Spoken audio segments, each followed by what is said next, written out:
stage. This second or shaping stage begins as the Alaqah, which is an Arabic word meaning a leech. And when I was first asked about this, did the human embryo look like a leech? And when I thought about this for a few minutes, I realized that it resembled the leech very closely, as you will see.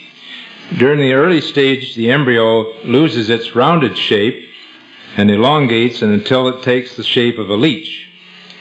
And this picture here, I went over to our library and got out a book on leeches and had my artist draw that exactly from the textbook showing a leech.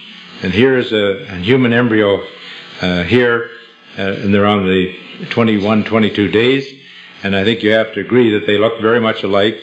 In fact, you see that the leech has segments, just like a worm, and the human embryo has these same segments. In fact, we still have a remnant of those segments in our bodies. If any of you have ever had shingles, ever heard of anyone having shingles, you always get the eruptions and bands across the area that's infected. And those bands are the remnants of those segments.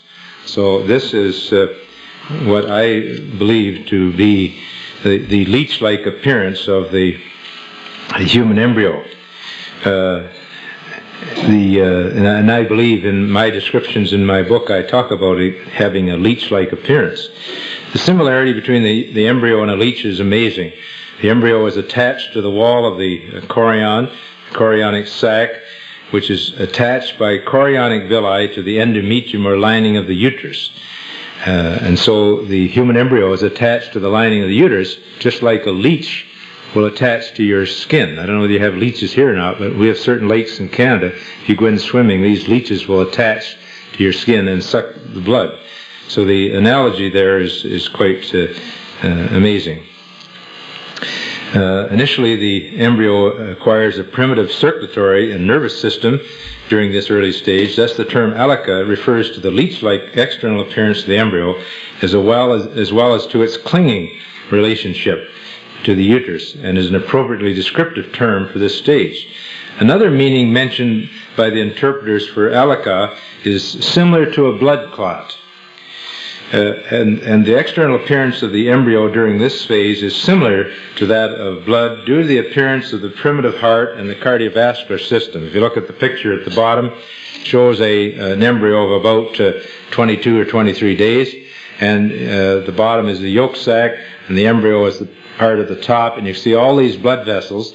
And if you were to see an embryo at that stage, and I should say that most embryos will undergo spontaneous abortion at about this stage. In other words, when they're about 2 or 3 weeks old, they will often spontaneously abort. That means that they just are expelled from the mother's uterus without a known cause, although we've done a lot of studies on this and find that many of them have very abnormal chromosomes, and they couldn't have survived if they had lived.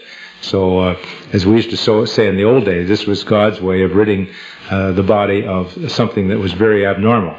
But anyway, we do know that they are aborted at this early stage, and they do look like a clot of blood, because when they pull away from the uterus, then you have all these exposed blood vessels which have the bloody appearance. So this explains one interpretation for Alaqah as a blood clot. I prefer the one being a leech-like structure.